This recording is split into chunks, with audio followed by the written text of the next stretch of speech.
walaalkeen ugu nasteexeeyo Axmed Madoobe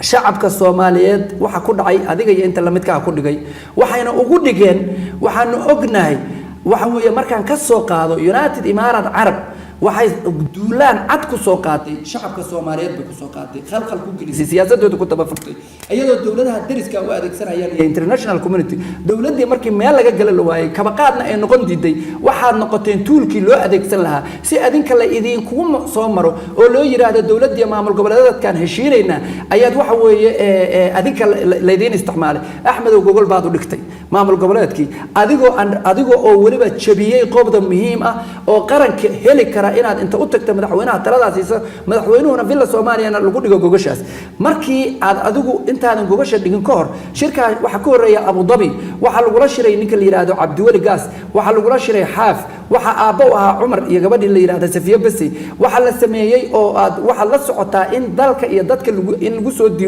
soo duulaad ogtahay markii la soo siiyay naf iyo maalba oo aan la socoton anigu ogaay waqtigii Cabdullah ninka la yiraahdo Xasan Sheekh Maxamuud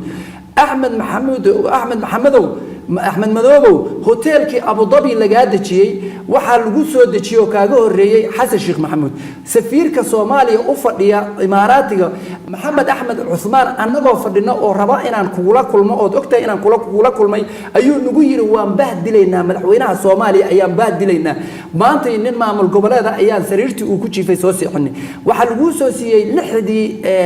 بابورتا قاشامنها أدقو أن أغيسين أو لقوسيي أو ربائن دولة لقو بربريو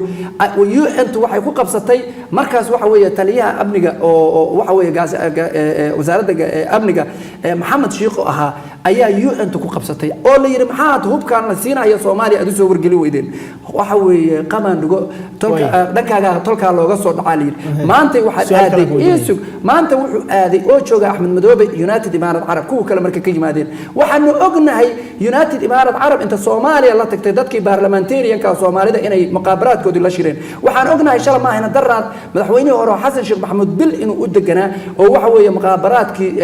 Imaaraadku ay waxa weeye sidee loo dumiyaa iyo xagee ka barnaa istiraatiiji balaa dawladda lagu dumin la oo la dhisay waxaan ogahay asbuucan inuu Umar Maxamuud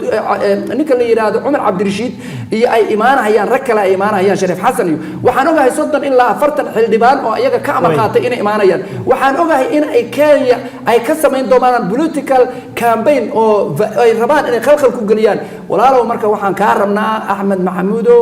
af macaan waxa ka fiican ficil fiican baa ka fiican Soomaaliduna hore waxa u tiri u baweysa waa kugu arkaa agab salaadeed aadaana waa ka maqlaa oogta waa bariye ashahada been loo maxaa eeba kugu aasan inaad Imaaraatigana aado badii oo uu shalay saxiixay 12 maalintii calanka la qaatay Cabdiwali Gaas oo PhD sheeganaya uu ku saxiixay